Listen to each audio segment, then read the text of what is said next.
This is Battletrap from Transformers Rise of the Beasts. He looks like a blushing anime girl, and now you'll never be able to unsee that. It's a very nice looking figure, with a few flaws, mainly being pieces not tabbing into place. Here's a look at the front of the packaging, some nice artwork on the side, the other side, and here's the back.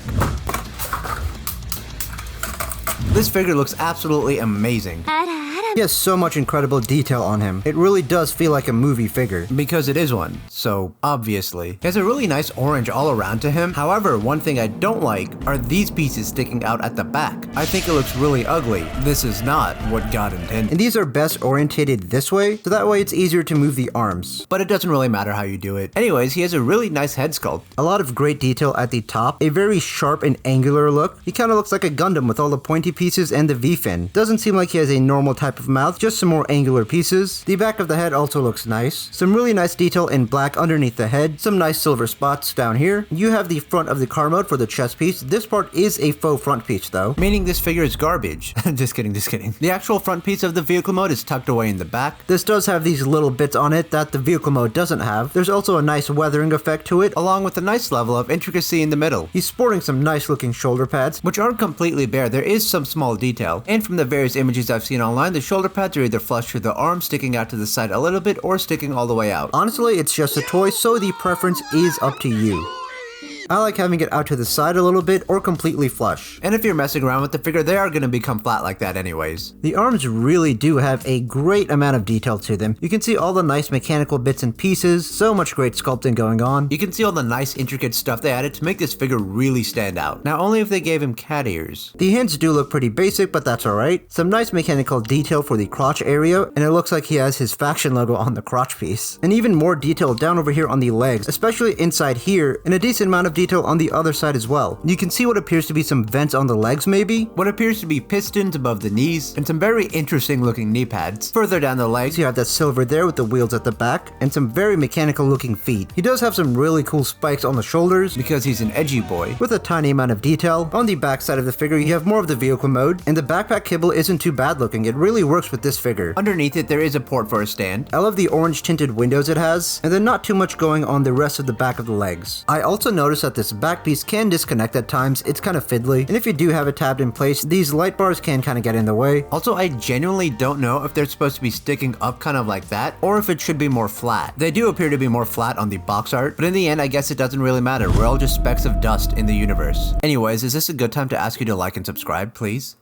He does come with one accessory, which is his mace. It has a nice silver color to it with some BDSM chains, normal chain details on it. And then the spikes are flattened for safety. It is similar to Bulkhead's mace. This one definitely looks like it's going to give out more damage though, and sexual pleasure. Attaching it to the figure is the same as Bulkhead. You just put it in his hand, like so, and then close it. I have been struggling to get it to close all the way, and that seems like as close as we're gonna get it. It kind of looks like there's a little face there also, which is funny. And since it doesn't come with any chain accessory, you could do this. I took a chain from a necklace and that kinda works. Definitely adds to the bondage vibe. And if you are curious, let's see how compatible he is with Bulkhead's mace. The fit is a little loose, but it does hold in place. Now the instructions do have a spot for weapon storage. It seems like it's supposed to go back in here, but it doesn't really work. Also, as shown on the box art, you can bring these pieces on the arms out and around, and that's definitely a thing. For size comparison, here he is next to Rise of the Beast Studio Series Bumblebee. Legacy Bulkhead, I feel like they could pair really well as rivals. And Earthspark Megatron.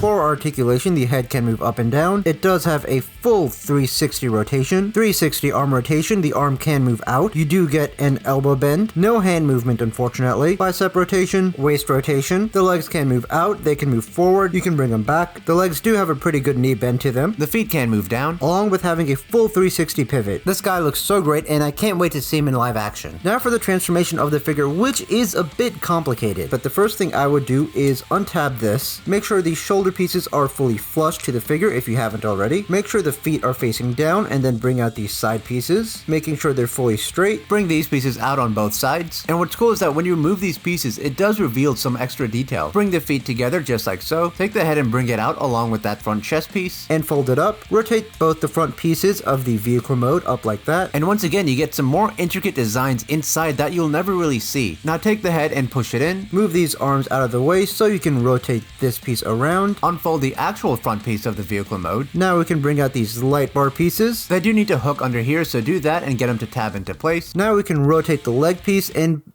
That happens whenever I try to rotate mine. Put that back on. But this side should be facing up. Now make sure this is all the way up at the front. Untab both of the arm pieces. And the arms need to be brought in like this. By the way, make sure these are rotated up so they don't get in the way. Now we can bend the arms and bring them in a little bit. And then make sure these are rotated out. Now this part is kind of annoying to do. You need to bring this back, snap it in place, and then snap the top parts into place. Bring both of the legs around, and now we just need to tab them into place. Make sure the arms are positioned correctly so that way we can tab this together. Make sure this is pushed down all the way, and the toe piece does undo quite a bit, so we need to make sure that's fixed. And there we have the vehicle mode for the figure. It is a nice vehicle mode. My main issues are basically how it's a little bit complicated. I could just be dumb though. And some parts don't really want to tab in all the way, if you can kind of see right there. And this is really kind of the best I can get this vehicle mode to look. And overall, it's a pretty good looking vehicle mode. The hands are kind of noticeable, but because all this is great, it does blend in a little bit. I like the orange tinted light bar at the top. I love the orange windows. At the front, you can see this is an officially licensed GMC product. You can see the logo over there, and this front piece being painted really well. Down over here, you have that front bumper piece with those tiny little rivets and a bit of a weathering look. I think a custom weathering job to this figure might make it look really cool. You have the Bernie's logo on the side, and it's printed on there really well. You can see some of the extra car parts like over here. You have a panel for the doors, some extra panels here for the truck mode. Here's a quick look at the back with some of the red taillights. You have the tow part of the tow truck over there. Some nice detail and texture on the tires. And this figure actually has 6 wheels to it. It has the 2 at the front, and these 2 wheels are individual pieces. And that's where the faux front piece is. You can see this and this look very different. Overall, the vehicle mode of this figure is really nice. Thank you to all my patrons who support me. You too can support me for only $1 a month. Link in the description below. And if you're curious about that Megatron figure that I showed earlier, you can watch that review here.